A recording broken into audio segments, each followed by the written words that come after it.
Sit!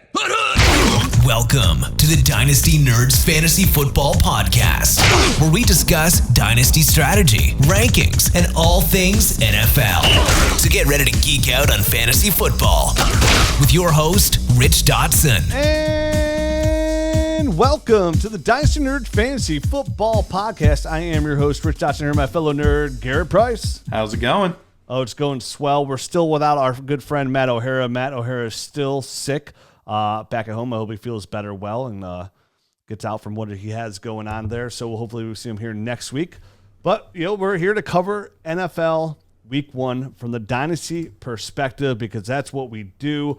Week 1 is already in the books, Garrett, which is crazy. And it's why we have to enjoy every single week of fantasy football and NFL season because it's over in the blink of an eye. As the older we get, we all say the same thing, like, wow, I can't believe how time just flies by. But the NFL season flies by even quicker. Here we are, Week 1. We're going to blink, and we're going to be starting the playoffs here in week, 15 this year? Oh, I love the extra week of fantasy football. Thank you.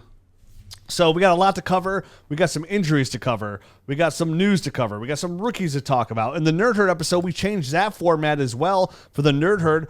Every week for the fantasy football season, we're going to talk about players that we think you should buy and players you should sell every single week from that week's perspective. But before getting to all this great Dynasty talk, let me tell you about our friends over at ThriveFantasy.com. That's right. You can come prop up on Thrive Fantasy this fantasy football season. With Thrive, you can eliminate countless hours of research and focus on only the top tier athletes that have the biggest impact on the game. You get to choose 10 out of 20 available player props to build your lineup. And what these props are, they give you 20 players to say, hey, will Deshaun Watson have over a half a yard or under a half a yard?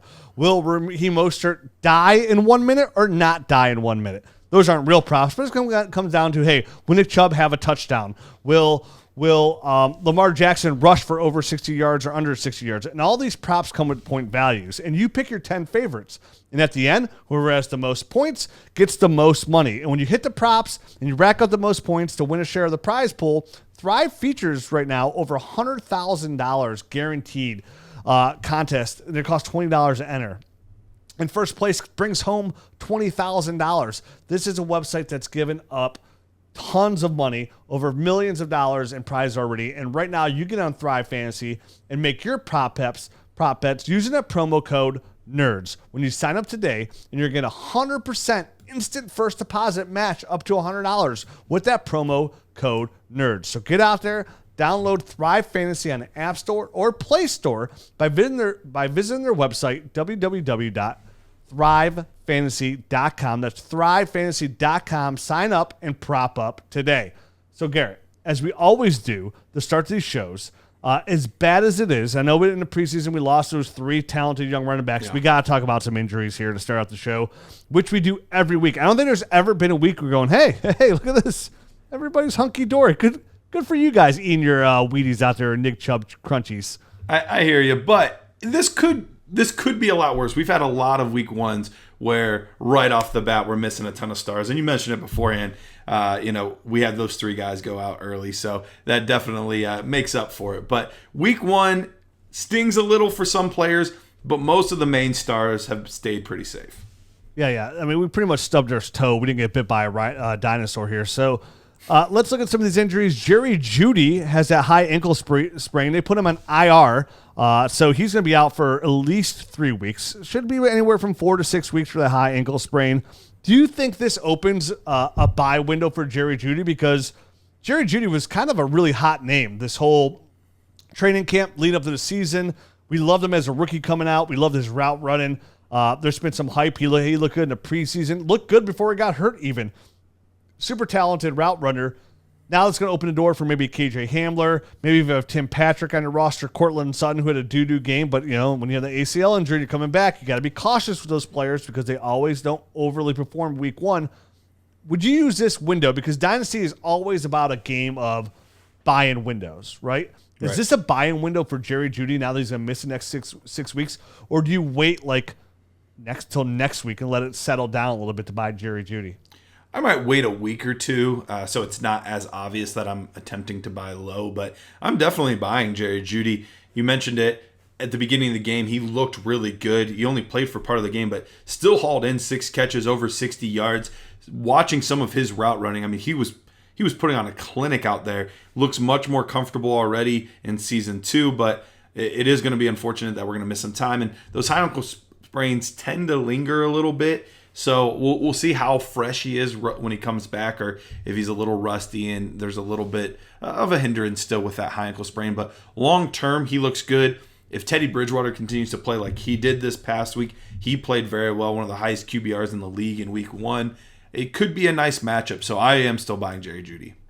Yeah, if any teams out there kind of relying on Jerry Jeudy for some help going into this season, if you have a receiver that you can offer that offers upside and a first-round pick for Jerry Jeudy, that's a trade I'm making all day. I would love to make those kind of offers for Jeudy here. Maybe even starting this week, Garrett, where like, hey, I know you lost Jeudy. You need a receiver. Here's Julio Jones and a first for Jerry Jeudy. I would have no problem with that. Yeah, me neither. Another person got hurt, and that was Ryan Fitzpatrick. It hurts my heart to see it. You know, every time this guy gets an opportunity, something just happens.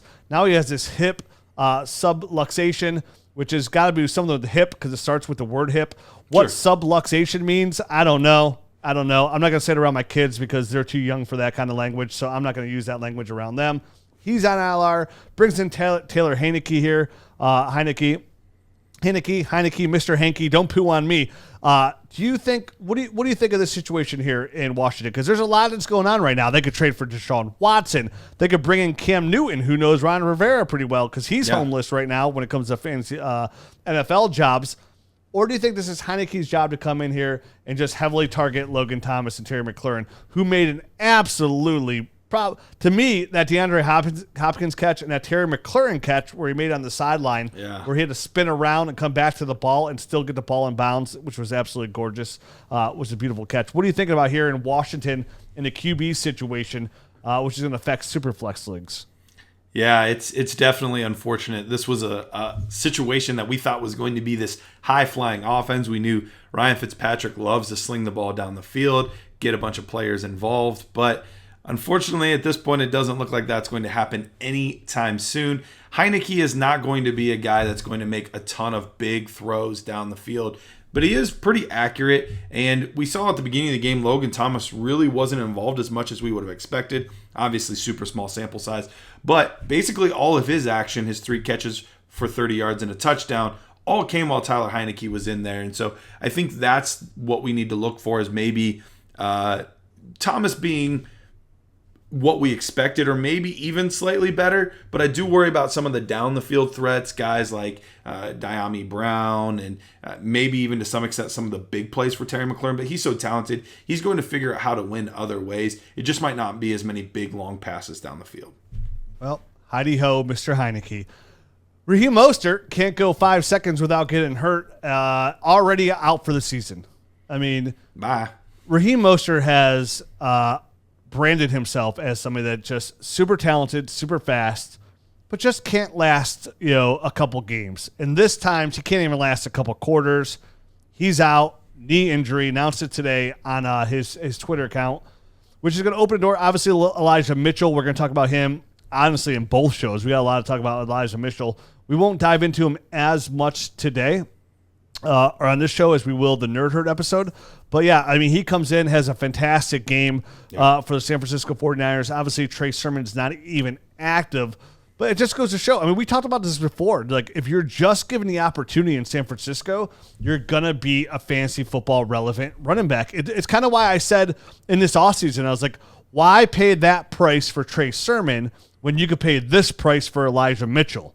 Sure. And if you would have listened to that, and I have a lot of Elijah Mitchell shares, you would have had him already for week 1. Now, obviously, you didn't start Elijah Mitchell week 1, so it's kind of relevant. And Trey Sermon's probably going to be active week 2. But Elijah Mitchell just to have a really good game, and Kyle Shanahan will ride the hot hand. So that's an interesting situation. Raheem Mostert, what is he worth right now? Is he worth a bagel? Is he worth a 5th-round pick? Is he worth a firm handshake? I mean, sure, 5th round pick, I guess. If you're just throwing, I mean, it's basically the same type of dart as a 5th round pick. But at this point, you can't count on him to stay healthy. He's not young. It's not like he broke out as a rookie or a second-year player. He's in his late 20s already at this point. I just don't see a situation where he comes back and is given the 1A job. So I don't see why. I mean, he's borderline not rosterable at this point. Obviously, you have IR slots, so you can stick him in there. But yeah, maybe a 5th, but that's it. Yeah, that's it for Mostert in my eyes, too. I agree with you. He'll get a job. He'll be a backup guy, but he'll never be another guy again. And if he does come back, I mean, what are you going to do? Like you said, you can't count on him. You can't even count to 1 to get usage out of this guy. You're like, all right, let's go, Raheem. What? And that's it. It's over. Dang. I'm finished. It's like the worst. Never mind. I don't want to get into that part of my life for how quick things can go downhill. Let's move on. Rashad Penny, calf strain, out 2 to 6 weeks. Yeah, Rashad Penny, he's still around in the NFL, former first-round pick. People thought he was going to get a little bump into value. Still the Chris Carson show there. Your boy DJ Dallas now has a little bit more opportunity out there. Yes, sir. Rashad Penny, is he rosterable? I mean, he's about in the same boat as Mostert. Another guy that just can't stay healthy. Yes, there's talent there, and I guess he's younger than Mostert, so that helps a little bit. But he just can't stay on the field. So we'll see about this calf strain. Right now, it's looking like it's week to week, but who knows with him? Everything always seems to last a lot longer than it's supposed to. I just can't trust the guy, and Carson just keeps producing. I don't know why at this point they would bother even attempting to put him in when Carson's playing so well. Yeah, so DJ Dallas has the door open. So let's talk about someone who's not a turd Ferguson. Michael Gallup. He strains his calf. He's out 3 to 5 weeks, which hurts. But does this open the door for Wilson here at wide receiver in Dallas, who had a really good game that Thursday Night Football? He looked really good in Gallup's place. This is a person that might now, for how many times they're going to throw the football there in Dallas, which obviously looks like 50,000 attempts for Dak Prescott this year. Does this give Wilson flex potential there in Dallas? It's a possibility, but what I think it does even more so is it makes their tight ends more streaming valuable because the biggest issue was they were basically splitting between Schultz and Blake Jarwin. I think this gives the two of them combined more targets, even if it's just 2 or 3 more targets a game in total. Now all of a sudden a guy like Schultz that might only get 4 catches now might get 5 or 6, or Jarwin who might have only gotten 3 gets 4 or 5. And so I think that makes them more valuable as a, shoot, my tight end's on bye week, or, oh, shoot, my tight end got hurt. You could plug one of them in and still hope to get 7-8 points out of them, as opposed to before where it just really felt like such a dart throw. I think they're the biggest beneficiary. I don't know that I quite trust Wilson enough yet to be able to be that wide receiver 3 on the team and be good enough to be in my starting lineup at any point. Yeah, CeeDee Lamb and Mark Cooper are going to absolutely devour those fantasy points. Most likely, combo to probably be locked in as 2 wide receiver 1s this year will be CeeDee Lamb and Amari Cooper. And then Zach Ertz has a hamstring strain. He's week to week. Dallas Goedert's still the main guy there at the tight end position, and Devontae Smith we'll talk about here shortly. And we'll talk about right now, actually. We'll get into not just him specifically, but let's get into our rookie check-in for week 1, shall we? Let's talk about some of these NFL rookies. They all had their debut this week. Let's start off at the top here with the running back, and that is Najee Harris. 16 attempts for 45 yards. He did see 3 targets, had 1 reception for 4 lines. And no surprise, the Steelers came away with that W, but it came with a big special teams touchdown, that Deontay Johnson touchdown in the end. Big Ben didn't look overly great, but that offensive line looks absolutely horrendous. I know Rich Rebar put a good tweet out there. I don't know if you have that in front of you or not, but I mean, Najee, the biggest concern came to fruition, and that is a very talented running back behind an abysmal offensive line. Yeah, that was something that I remember talking about in my concerns this year with the Pittsburgh Steelers, and specifically Najee Harris, was just how bad this run offensive line is. They got rid of some of their best players in David DeCastro, and Pouncey retired. And I know that they were towards the end of their careers, and even Villanueva looked terrible against Baltimore, or for Baltimore last night. but they replaced him with guys like Trey Turner, who was one of the worst rated PFF guys. You mentioned that tweet. He said Najee Harris currently sits as the RB 41 in PPR formats with tonight's game to go. If anyone passed on him, that would be the lowest scoring finish by a running back playing 100% of the snaps since 2012. So, and that was going to be something I brought up, was the light at the end of the tunnel is he is the guy. Like, he's going to get the touches, he's going to get the carries, and that's why I didn't end up having him as a, I don't remember if I ended up putting him officially as an RB1 or not, but I remember talking about him as a guy that I was really nervous about, and it really mostly came down to the offensive line because I just wasn't sure that he would be effective enough. The floor is safe. He's going to still get you 13 points or so most weeks. Obviously not this one, but most weeks you could still count on 12 to 13 points just because of the passing volume combined with the rushing volume. But this week it looked rough, and it definitely has me a little more worried even than I was before at this point for Najee Harris.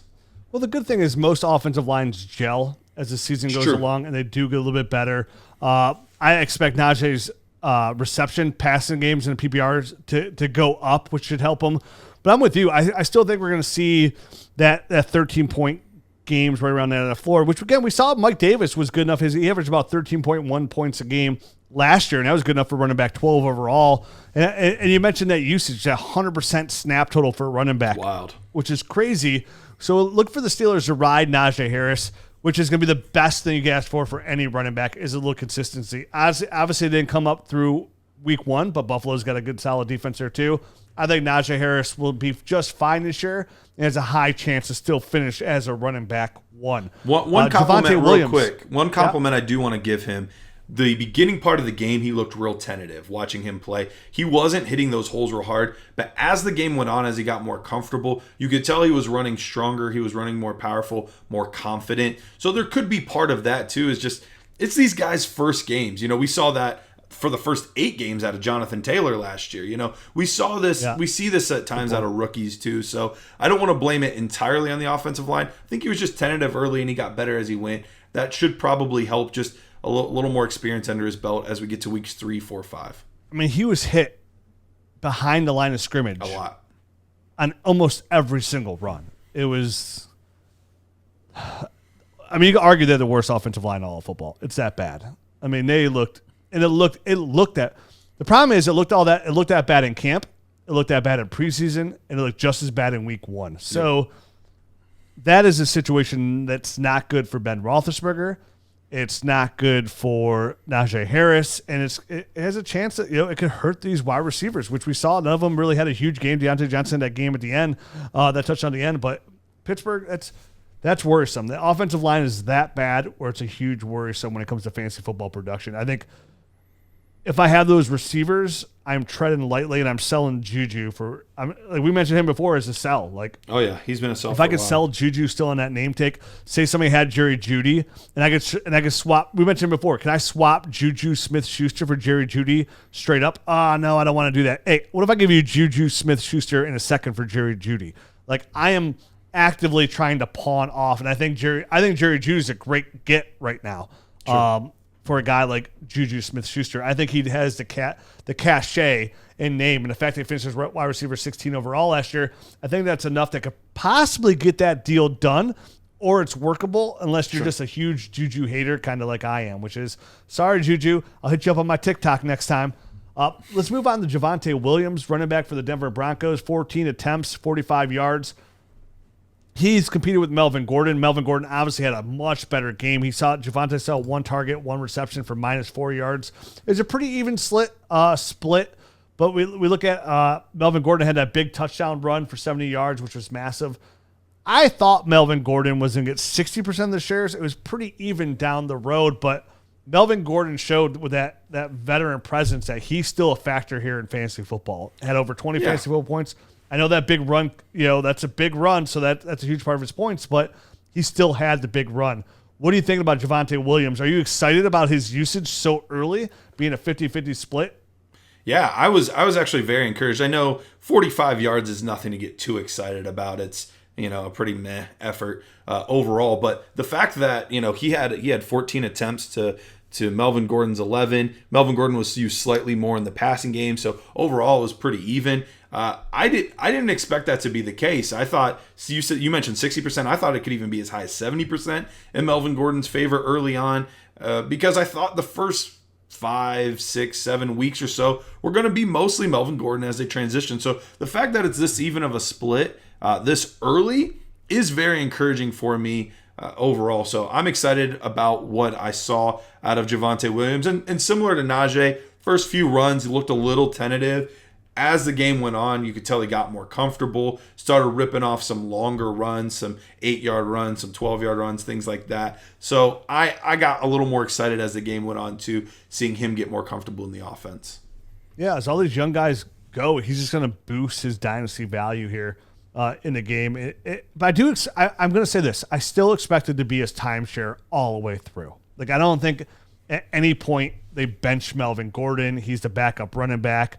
It's a 70-40 the other way. I think going for this entire season, it will be a pretty even split for what they're paying Melvin Gordon and how talented he is. So I think that does handicap Javonte unless he could somehow get more involved in the passing game, which we know he can do. But remember, it was Michael Carter who was more involved in the passing game there for UNC. So, well, actually, surprisingly, Javonte Williams actually had 2 more catches or 3 more catches than Michael Carter. So, oh, you know what? Now that you mention that, I do. Because it was weird. Michael Carter actually had like a few more rushing attempts, which didn't make sense. So it was kind of opposite of what you would have expected out of those two. Javonte Williams, very talented running back. I think his value is going to come playoff time. Yep. Not early on. So it's a. But hey, again, we got to be excited just about the usage out the gates. That's the most important thing. Javonte was slightly used a little bit more in the ground game, so that's a good start to the season. We mentioned Elijah Mitchell earlier for the San Francisco 49ers. What a game. 19 attempts, 104 yards, and a touchdown. Like we mentioned, Trey Sermon was not active. We're going to talk about Trey Sermon. Is he a buy or is he sell? I don't want to ruin for the Nerd Herd episode, but we're going to talk about him in depth here for the Nerd episode, whether we should be buying Elijah Mitchell or should we be selling Elijah Mitchell. I have my stance, but Trey Sermon will be coming back. I'll say this is, whoever is the guy for the San Francisco 49ers is going to score you fantasy football points. Fair? There you go. Fair. Yeah, let's talk about him in depth here soon. Another running back, Kenneth Gainwell for the Philadelphia Eagles, 9 attempts, 37 yards, and a touchdown. Saw 3 targets, 2 receptions, 6 yards. He was definitely more involved in the passing game than said starter Miles Sanders, who had a pretty solid game for. He did. Almost disappearing there in the second quarter. Like he wasn't even like, hey, where'd you go? Oh, there he is. Ended up having a very solid game. Looked pretty good overall. The Eagles look pretty solid in offense. Yeah. But Kenneth Gainwell has really carved himself out a role here for the Philadelphia Eagles. Like the young rookie out of Memphis, will he be a possible? Is there a chance that he could come on like the newly paid Nyheim Hines for the Philadelphia Eagles? Could he be that kind of weapons? Which we got to remember, Nyheim Hines finished as running back number 16 in PPR leagues last year. We're always looking guys like J.D. McKissick for Washington last year. Those guys hold value. Is there value going on right now, Garrett, Kenneth Gainwell in Philadelphia? Is now the time to buy in Dynasty? Is there value in PPR leagues for the former Memphis Tiger? I think so. He came into the season or into the draft process as my number 4, I believe, 4 or 5. I have to go back and look. He was either my 4th or 5th ranked running back in the class. I really liked his tape. Watching him in the passing game, that was one of the things that he did the best, was he could line up as a receiver and catch passes. He was also very good out of the backfield, had pretty good speed. So I was a big fan of his, and I was surprised when he fell as late as he did in the draft. It was one of those things where I thought for sure he was going to be a 3rd-round running back, and he ended up didn't go till the 5th. Then you had Miles Sanders and Boston Scott, which I thought Boston Scott was one of the biggest hindrances for his playing time, and Boston Scott didn't hit the box score. Like it was all Kenneth Gainwell and Miles Sanders. So that was extremely encouraging for me. And unless you've heard something about an injury to Boston Scott that I'm not aware of, I think he was just better. And they're like, you know what? We're going to use this young guy. We can do it in the receiving game. We even trust him on the ground. I mean, nine attempts for a guy that's more of the receiving back is nothing to sneeze at. So I think he is a good sneaky value. And he could easily be, you're right, Nyheim Hines, Tony Pollard, some of these guys that are still going to have value even though they're not their team's main ball carrier. Yeah, again, that was my first thought of when you're looking for somebody who's going to be, from that standpoint, like a talent. Where can he be used? Where can that fantasy production come from? And I mentioned, I tweeted out earlier, like Nyheim Hines to me was one of my favorite offseason buys, right? Like I did a whole YouTube video. I know it's on YouTube right now, the Dynasty Nerds YouTube channel, why you should buy Nyheim Hines. I put this out 7 months ago. Then he goes out and he gets paid. Nyheim Hines is the 11th highest paid running back in the NFL right now. And when you look at that same thing, so we look at Gainwell, 9 attempts, 37 yards, 3 targets, 2 receptions, 6 yards. Obviously, the touchdown's a big thing. Going out there, Jonathan Taylor had a fantastic game for the Colts. But Nyheim Hines for the Colts versus Seahawks, 9 attempts, 34 yards, right? In the passing game, 8 targets, 6 receptions, 48 yards. So Nyheim Hines got that 6 receptions, 48 points. That's 10.8 points there. Add on to the rushing yards, which is 3.34, which is 3.4. You're talking about a 14-point game for Nyheim Hines, which is more points, again, than running back 12 Mike Davis last year. So if Kenneth Gainwell can get into that mold and become that running back where he's getting about 9, 10 attempts a game, but more so, the action and the juice will be on. He saw 3 targets. Can he get into that 8 target range right around Hines as well? Yeah. Then he becomes a factor in fantasy football. And the reason I did that video on Nyheim Hines is this is where the value is in Dynasty Fantasy Football. We talk about it all the time on the show is everybody's looking for that big trade, but it's the small trades that win you ships as well. And that's why I love Nyheim Hines, and I've been talking about him for over a year. I think Kenneth Gainwell, Garrett, has a chance to fit into this mold.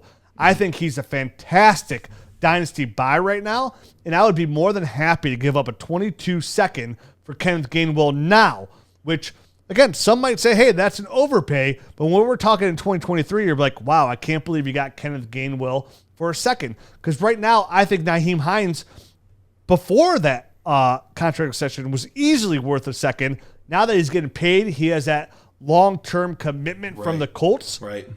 I think that's easy worth a second. Why not? Why pay that Nyheim Hines price when you get that Kenneth Gainwell price, which you might not even have to get him for a second. You might give him a player on your roster you don't like. Maybe you have a lot of injuries. You feel like you're out of it. But to me, I'm pushing towards a strong buy for the running back out of Philadelphia in his rookie year, Kenneth Gainwell. What do you think? Yeah, I'm all over it. I do love him as a player. The prospect profile fit. It all makes sense. And now the usage in week 1. I mean, we're excited when you get that usage in week 8, 9, 10. For a rookie that was a 5th-round pick to be getting this much usage this early, clearly that's a win for him.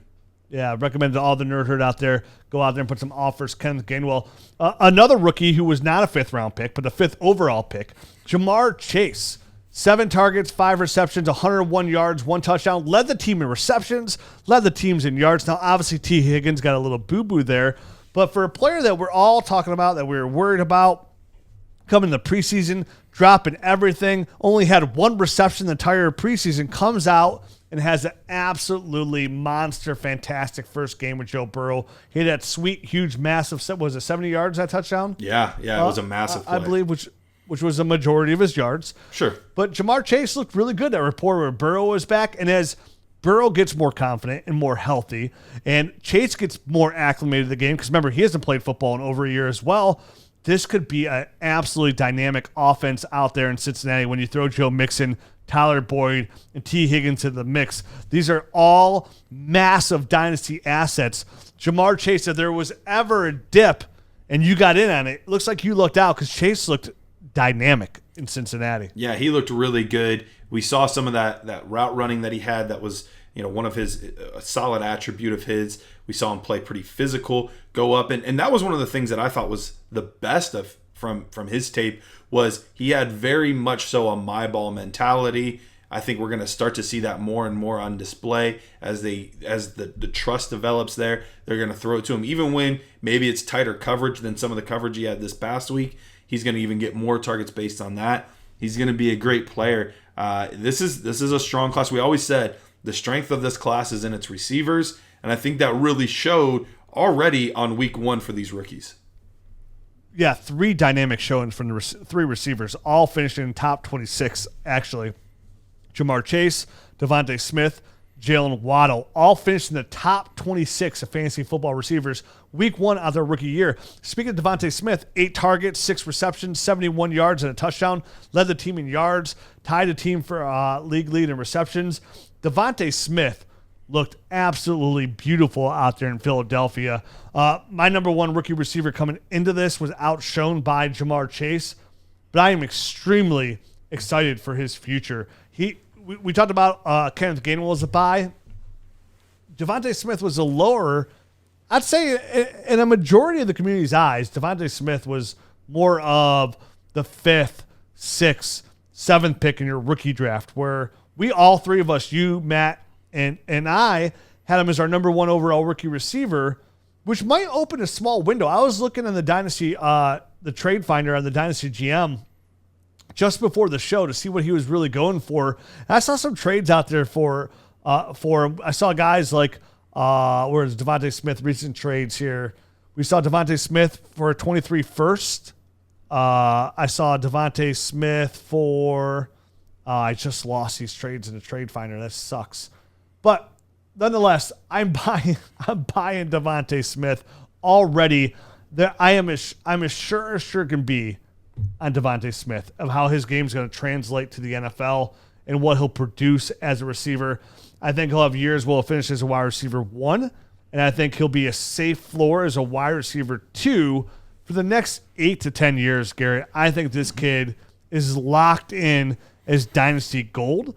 I don't think there's a price that really scares me away outside of, somebody's like, hey, I'll give you Devontae Smith, Rich, if you love him so much. Give me your 22 first and your 23 first. And I'm a mid-range team and obviously this is non-super flex, a 1 QB art league. If somebody wants 2 Devontae Smith, 2 first for Devontae Smith, and that can get it done, I'm paying that all day, every day, and twice on football Sunday. I'm 100%. What's that? I pulled it up. All right, let's hear it. I pulled up the trade browser. So here's a couple. Devontae Smith and Jalen Waddle for CeeDee Lamb. Ooh. Spicy. That's an interesting trade. That's a 1 QB league? No, these are 1 QB PPR. Yeah, I'll take Devontae Smith and Jalen Waddle. Okay. Mike Williams and Devontae Smith. Oh, this is easy. For Marvin Jones. Don't even know why I brought that up. Ignore that. I saw that trade in there. I didn't even. Yeah, that trade's terrible. Whoever did that trade, it's got to be Marvin Jones' cousin or his son in a dynasty league or something going on there. Something's fishy, and it's not even good fish. Devontae Smith and a 22 first for AJ Brown. Ooh. I don't love the 22 class, but that's close. That's really close. Yeah. All right, that's all you're getting from me. Okay. But yeah, I mean, there's probably not a huge amount of trades for somebody that just gets drafted in the first round here of your draft. So you don't see a lot of trades in the trade finder forum because nobody's going out there and trading them week 1. But I'm buying. If you own them, God bless you. If you don't, good luck buying them. But it doesn't hurt to throw 2 first out there. I'm 100% buying. There's a reason that he was all 3 of our number 1 receiver in the class. And the thing that I loved is his week felt very something that he could replicate very easily. It wasn't like one big spectacular play. It wasn't this unreal, unheard of catch. It wasn't, DB falling down so he made a play. Like it was he beat the defensive back on good route running, using his speed, got open, made good catches. And I just think that this is the stat line that we could see every single week out of Devontae Smith, and it would not surprise me. Oh, another 80 yards and a touchdown this week. Oh, got another 8 catches this week. These are all things that we could see very regularly out of a guy like Devontae Smith. And which will be like you're going to get sprinkled in some monster games here too, like those 11 catches for 170 yards and 2 touchdown games. And that's what I love about players like Devontae Smith, right? And this is why I'm all in as a buy and give him multiple first is because he's a super safe dynasty player. Yeah. Where you mentioned 6 receptions, 70 yards. He gets a touchdown this week. Obviously, he's not going to get 17 touchdowns. But somebody's going to come in here and give you double-digit points week in, week out. The best ability is availability. And the best kind of asset that you give on your team, say for your wide receiver 2 on your team, is somebody that's going to give you consistent points that are double-digit every single week. I think that's exactly what Devontae brings to the table for the Eagles as their number 1 receiver now and for the future. I think he's an absolutely dynamic dynasty asset for any team, any format. Get him on here. I'll be updating my rankings tonight, or if not first thing in the morning. And I think I'm going to give Devontae Smith a pretty significant bump in where I have him in my overall dynasty rankings. He got a nice bump. I'm excited. I was working on the contender rankings for the page today, and he got a nice bump overall in the rest of season, which is our contender rankings. He got a nice bump there as well. And yeah, I also love, as a quick side note, I love what this did for Jalen Reagor. Jalen Reagor also had 6 catches, 60 yards, and a touchdown. And he gets to play more of that number 2 role, the more gadget, a low A dot, big speed stuff. Like, he's getting to be used in a better way than a true X receiver, which is going to be the Devonta Smith role. So I really like this 1-2 punch, and I think they're both going to feed off of each other very well. So I'm excited about the future that Philadelphia has. Absolutely. Some great weapons out there, including the great tight end Dallas Goedert. Hopefully it opens things up for Miles Sanders. Elijah Moore, 4 targets, 1 receptions, -3 yards. Nothing to get overly worried about there. Obviously, Zach Wilson looked better the second half than the first half. And kind of like the guys coming with the ACL, Elijah Mitchell, he's been hurt the last couple of weeks, wasn't really involved in those preseason games. Coming back from that injury, they're going to work him in there. I still love Elijah Moore's future. Yeah. Getting to Jalen Waddle for the Miami Dolphins, 6 targets, 4 receptions, 61 yards, and a touchdown. Wide receiver 26 on the week. Now, you heard that trade before of Devontae Smith and Jalen Waddle for CeeDee Lamb. I said I would take the Waddle side and Devontae Smith because Jalen Waddle, he only had 4 catches for 61 yards, but he looks like he's going to be a problem. He looks like he's going to be a weapon in the NFL. It looks like, Devontae Parker had a nice game there too for Miami. As Miami grows, as Tua grows in this offense, I think Jalen Waddle is going to be, if there's another buying window for him, I'm all in on all these. I'm still all in on Elijah Moore. Oh, yeah. But Jalen Waddle, Devontae Smith, Jamar Chase, our top 3 receivers in this draft all looked like the top 3 receivers in our draft week 1 of the season. And Jalen Waddle, where he didn't produce, still wide receiver 26 on the week. The touchdown helps a ton, which gives them over that 14 points, got him to 16.1 points. Mm-hmm. It's how he looked in the game during his receptions. He looked strong. He looked fast. He looked crisp.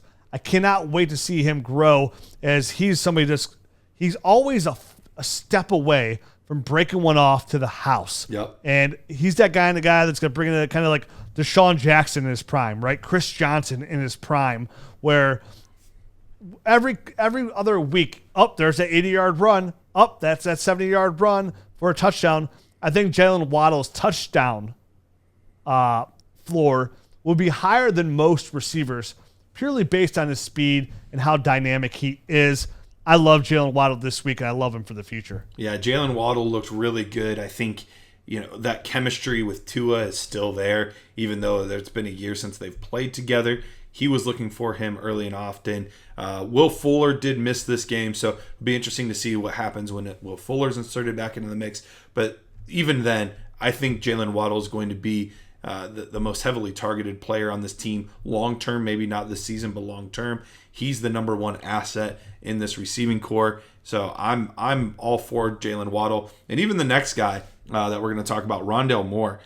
Yes, he did. Real quick before we get to I'm sorry to cut you off before we get to Rondale, because I want to hear your Rondale take here too. But we mentioned the 2 firsts for Devontae Smith, right? And that might not get it done.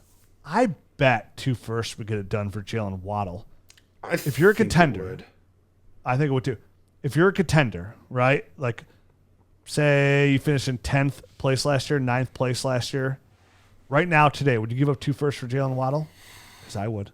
I don't think I would. You've always been a little bit higher on Waddle than I've been. Okay. I think he's good. I do think he's a very good player. I tend to lean more towards those guys that are going to be, very consistent. Your more traditional X receivers. Like, I tend to lean that direction overall. It's not across the board, but Devontae Smith isn't a traditional X receiver. Well, he's going to play the X role.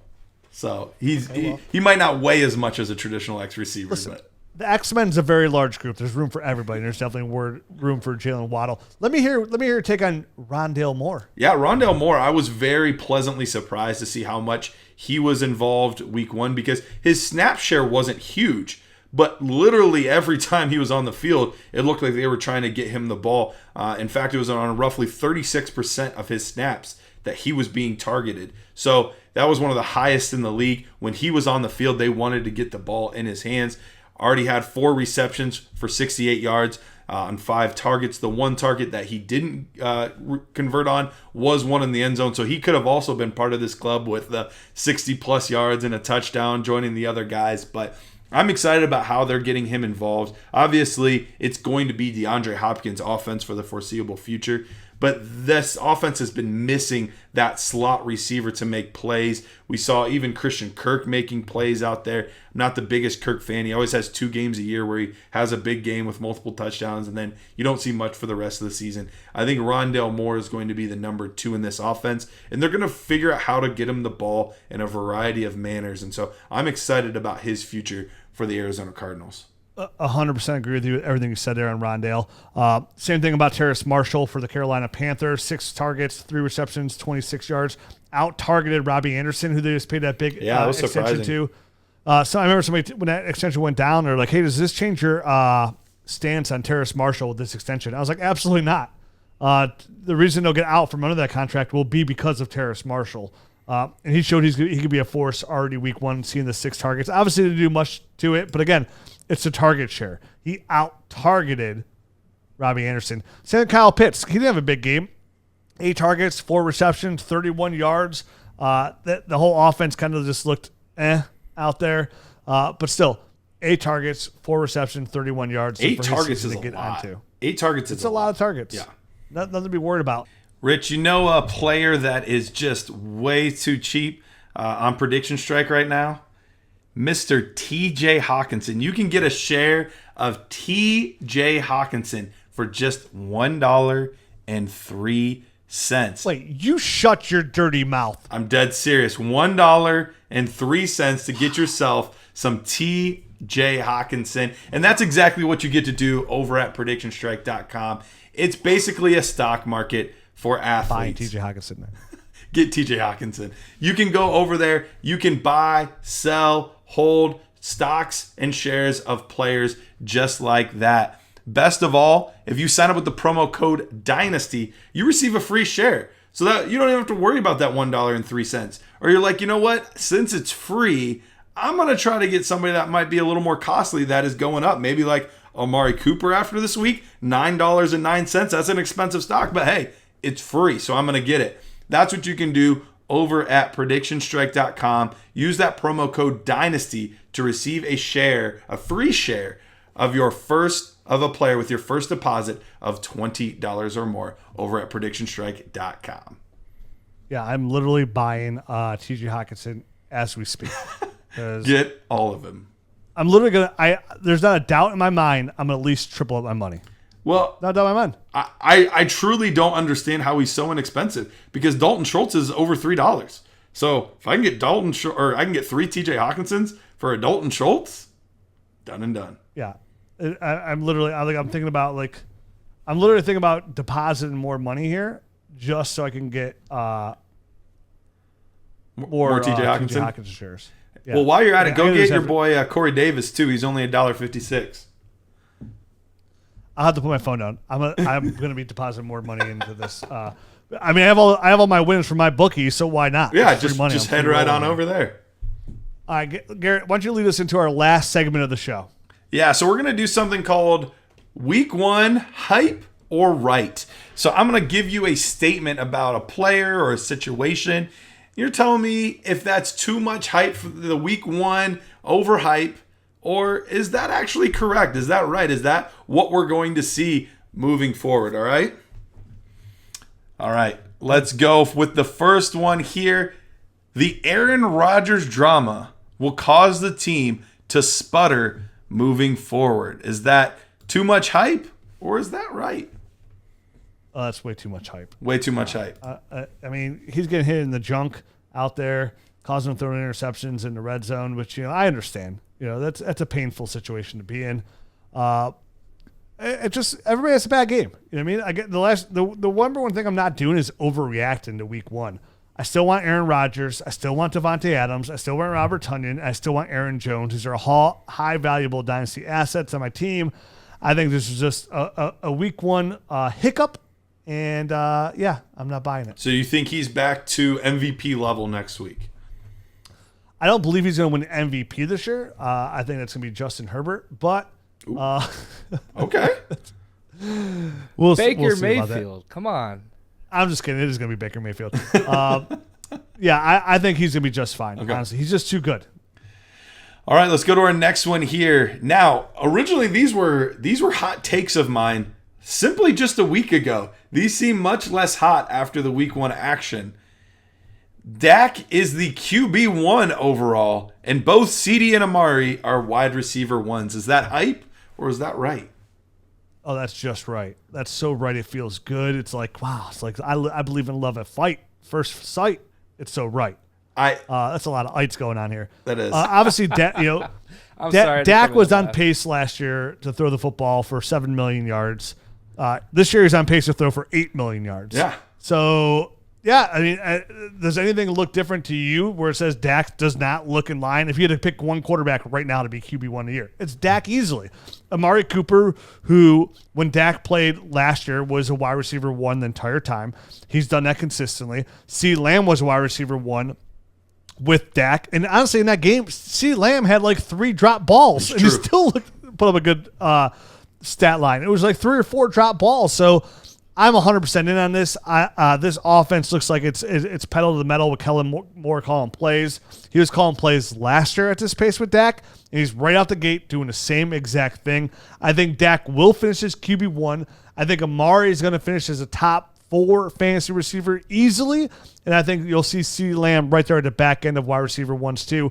If not, maybe right around 9. I'm all in on this take.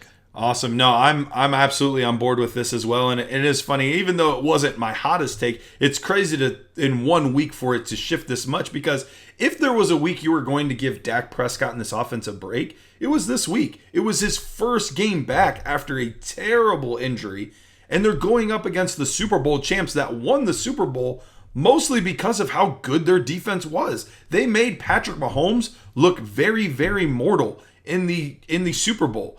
So if there was a week where this was going to be like, I don't know about the Cowboys offense this week, we'll see. It was absolutely in week 1 against the Tampa Bay Buccaneers.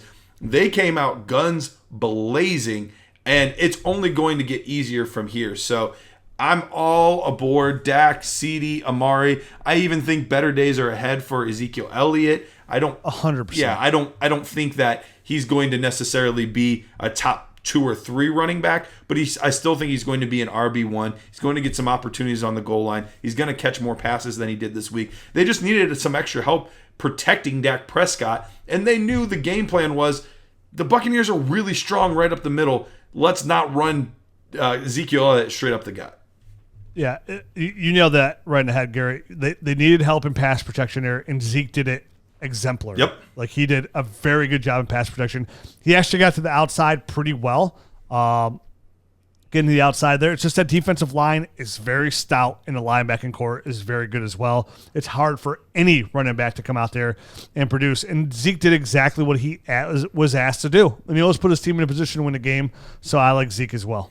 Awesome. Let's move on to our third hype or right here. Hype or right, Saquon Barkley will not be an RB1 in this offense, partly because we're not sure he's fully healthy. I'm not believing that hype. I think it's just one of those things I kind of mentioned going back earlier in the show about ACL injuries. It's hard for anybody to come back and produce at a high level like the early week 1. I think Saquon's not going to get into his groove till right around like week 3, week 4, right around there. He's going to need a couple weeks. This offensive line is absolutely terrible as well. Not as bad as Pittsburgh, but still really bad. I think Saquon Barkley, his value is really going to come in the passing game, and that's where his value is really strong. So I think Saquon will finish as a running back 1 still.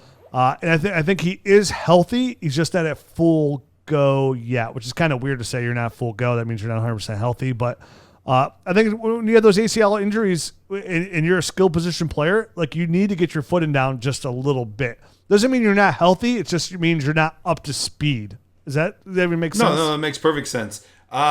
I'm not sure if I'm hyper right on this one. It's very close for me. I tweeted out a while back that I did have some very legitimate concerns, similar to Najee Harris, about this offensive line. I'm not sure how well it's going to produce. We saw it at the beginning of last year when, against the Steelers, Saquon Barkley was getting hit in the backfield every single play, it seemed like. Andrew Thomas, I guess, did have a very good week overall. He posted one of his best games, according to PFF, that he's had in his career so far. So there is hope, but I am a little nervous. There's a lot of talent at running back right now. There's a lot of good players. And like we talked about in our top 12 episode of running backs, there's going to be a couple good players that just miss the cut. If he starts off slow enough, that could be the thing that just puts him behind just enough where he just doesn't quite get it. But I do think you're right in the fact that he will get better as the season goes on, as that he's more confident on the ACL and all of that. He will get better as the season goes on. So this might be a sneaky little buy low opportunity, but just know it might take a little bit for him to really get going. But come playoff time, I think he'll be the same Saquon that we've seen before. Yeah, we might be talking about him in the buy sell episode as early as next week. Sure. As a buy, because I feel like that window's gonna open up here. And they do have Washington next week, which is a very good defensive line. Exactly. That's what I'm saying. There might be another window here, which the pick might be just right on Saquon. And yeah, it might blow up in your face, but the reward is so high because it's a make or break year for any running back. Is a make or break year every single year. So we're gonna see how it plays out. All right. Hype or right, Matt Ryan is washed and will screw over this offense. No, that's too much hype. We're talking about a former MVP here. I don't think Matt Ryan's washed quite yet. To be fair, I didn't really watch that game in depth. It's one of the games I kind of didn't have a chance to really get into by tonight to watch in depth. But from what I did see on a casual basis, I mean, it's week one. Again, I mean, are we saying Aaron Rodgers is washed? Because he had such a terrible game. I mean, guys scored. You know what I mean? Like It falls in that category. Let's give him another week. So I'm saying it's total hype. It's overreaction from week one. I think it is a little bit of an overreaction as well. So I will say hype. But I have one eyebrow raised at Matt Ryan. Losing Julio Jones is a big loss. You do have that new coach in there. So there's just a lot of transition right now. Let's see how everything plays out. But he's also at the point too where Atlanta, if this thing doesn't work out right, if they're not looking good by week 6, week 7, to where they're in a position to make the playoffs, this thing could absolutely be blown up at some point, which one could argue it probably should have been before this, but I think they're right on the cusp of that.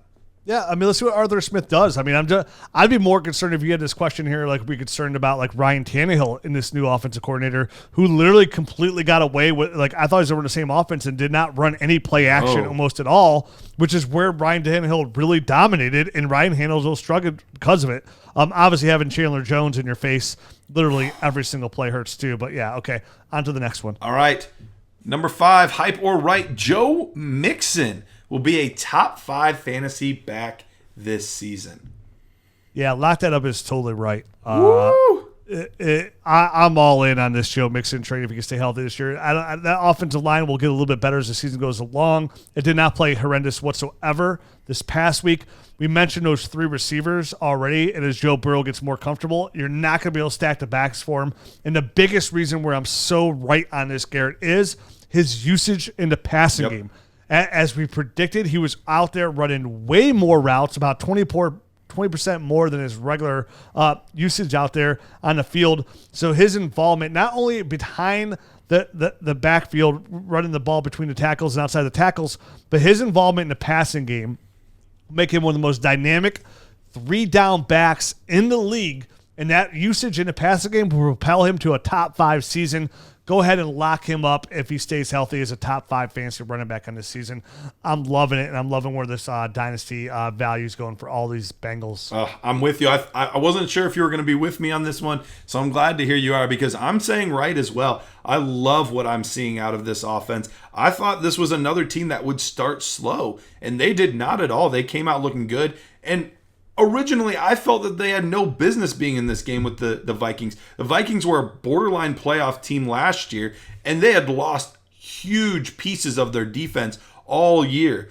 All of those guys were back. They're all healthy. They're all ready to go. This should have been a defense that feasted on this poor offensive line and these young players in this offense, and that is not at all what happened. Bengals take them to overtime and end up winning this game. Joe Mixon with 29 rush attempts. I get it. It's overtime. You get a little boost because of that, but still, he got a ton of work there. 4 receptions on top of that. I love what I'm seeing there out of Mr. Joe Mixon.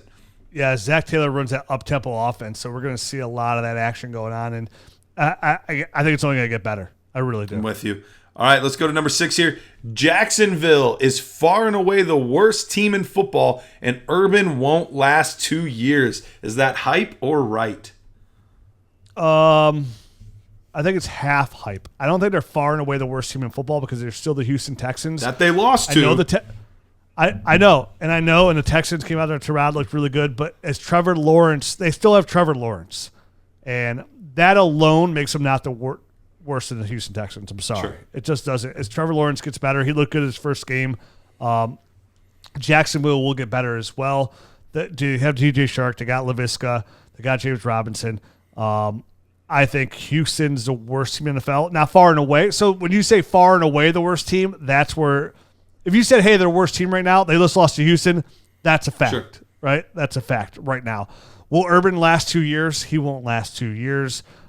His offense, there's rumblings out of Jacksonville already. Like, the assistant coaches have a problem with Urban Meyer. Already. It's week 1. They got a problem the way he's coaching and running this team. He will not last 2 years in the NFL. Whether he says it's health reasons, whether he says it's because NFL game's just not for him. Goes to UFC whatever it or is. USC. Rumor already is that Eric Bieniemy's going to get that job. We'll see. That job opened up, so you never know. Yeah, we'll see. But yeah, he's out of there in 2 years. Either he's fired or he quits. One of the two. Yeah, I'm very concerned about all of this. It was puzzling to me, a rookie quarterback in his first game against a team that should have a terrible rush defense. Why you didn't come out and run the football? I mean, we're talking about, what did James Robinson have? 5 rush attempts on the game? He helped himself a little bit with 3 catches for 29 yards, but your top back shouldn't have 5 rush attempts on the game. And I think Carlos Hyde had 6. Now, James Robinson had more total snaps, so you have that to lean on a little bit. But still, I don't care who's the lead. You say it's Hyde or Robinson. You need to run the football and help your quarterback out a little bit. And they just didn't do that. It was puzzling to me, the game plan there, and I'm worried about this team. I told you in my bold predictions that James Robinson would not be a top 24 running back, and you're like, oh my God, I can't believe it because you had him so high. And I was like, because I know it sounds stupid, but I said because of Urban, the way he's going to run it, that Carlos Hyde would be a thorn in his side. The way the offense is going to run, he's not going to get as much opportunity as you thought he would, and he was not going to be a value. And I told everybody to sell James Robinson because now again, it's just week 1, so I'm not saying that's fact, but that's exactly how I thought it was going to go. Sure. Like, for the year. That's why. So when you're like, oh, I can't believe it, like I have him this high and you have him so low, we're complete opposite. That what we saw week 1 is I think we see more of that than we even want to, and he's going to heavily rely on Trevor Lawrence and not James Robinson. And he's going to use Carlos Hyde way more than we would like him to be used. We'll see. I think that would be a big mistake, but it would not shock me in the least. Let's go to number 6 here. famous Jameis Winston is a top 10 fantasy quarterback. Is that hype or right?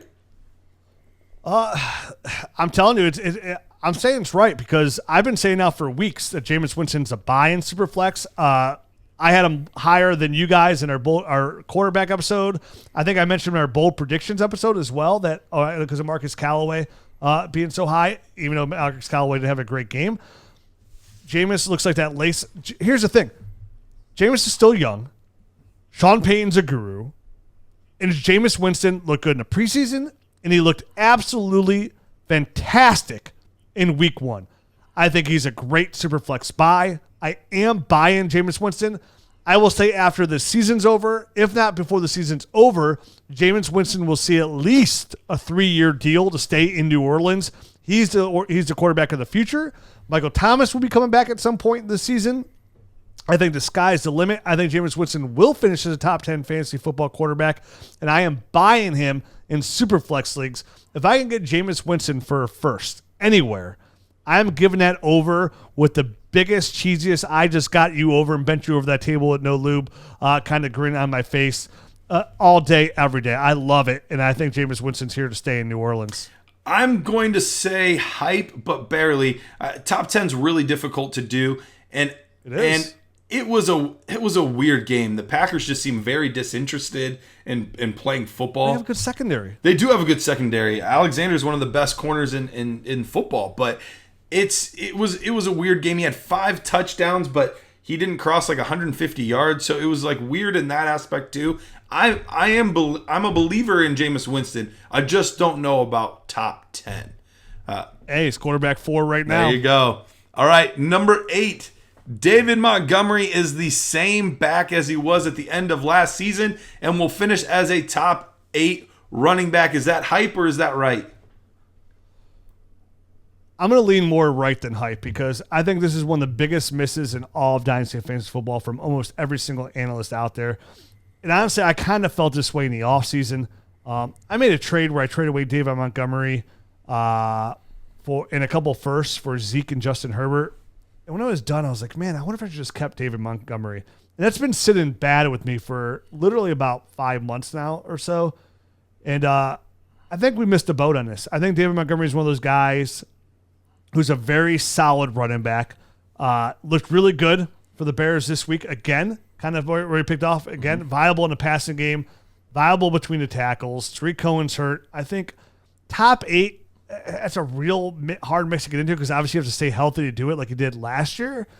But I think David Montgomery is – let me put it this way. I think he ends up getting an extension to stay in Chicago, and I think he's a very underrated dynasty asset at the running back position. I would give up a first plus for David Montgomery. It's crazy how the tables have turned, but I lean more right than hype as well.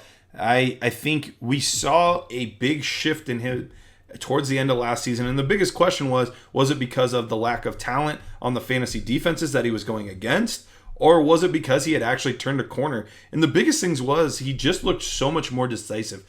It looked like he really the game was too fast for him early on in his career, and he just wasn't processing everything quick enough. But now it seems like he's got a feel for the offense. He's got a feel for the speed of the NFL, and he's playing with much more confidence than he had ever played before. And when you can do it against the Rams, who have Aaron Donald in the middle of this defense, there's some other good key playmakers in the middle there, and you're still making plays, I'm leaning more right than hype as well. All right, number 9, we only have 2 left. Number 9, hype or right, Ronald Jones is borderline waiver wire fodder. Is that hype or right? I think it's right. I think anybody that gets excited about it, he was just named a starter again over Leonard Fournette. Gio Bernard was obviously the clear-cut passing down. He offers nothing in the passing game whatsoever. The fact that he's named a starter, again, opens another sell window. I hope he has a good game so everybody that has him can actually sell him again.